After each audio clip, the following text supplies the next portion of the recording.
கரூரில் சிபிஐ விசாரணையை கண்காணிக்கும் உச்சநீதிமன்ற ஓய்வு பெற்ற தலைமை நீதிபதி அஜய் ரஸ்தோகி தலைமையில் இந்த வழக்கில் சிபிஐ இதுவரை விசாரணை செய்த தரவுகளை இந்த குழு இன்று ஆய்வு செய்ய உள்ளது.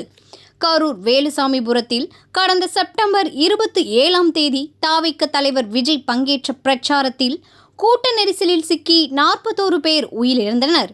மேலும் 110 பேர் காயமடைந்தனர். இது தொடர்பான வழக்கை உச்சநீதிமன்ற உத்தரவுப்படி சிபிஐ விசாரித்து வருகிறது.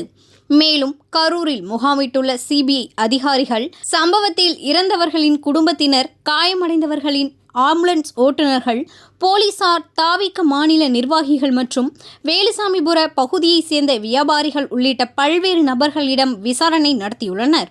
குறிப்பாக உயிரிழந்தவர்களின் 12 பேர் குடும்பத்தினரிடம் சிபிஐ அதிகாரிகள் விசாரணை நடத்தி சம்பவம் தொடர்பாகவும் இறந்தவர்கள் தொடர்பாகவும் அவர்கள் கூறிய கருத்துக்களை கேட்டு பதிவு செய்துள்ளனர். இந்நிலையில் சிபிஐ விசாரணையை கண்காணிக்கும் சுப்ரீம் கோர்ட் ஓய்வு பெற்ற நீதிபதி அஜய் ரஸ்தோகி தலைமையிலான சிறப்பு குழுவில் உள்ள IPS அதிகாரிகள் சுமித் சரண் இன்று கரூர் சிபிஐ அலுவலகத்திற்கு வந்துள்ளார். மேலும் இந்த வழக்கில் சிபிஐ இதுவரை விசாரணை செய்த தரவுகளை இந்த குழு ஆய்வு செய்ய உள்ளார் என்பது குறிப்பிடத்தக்கது.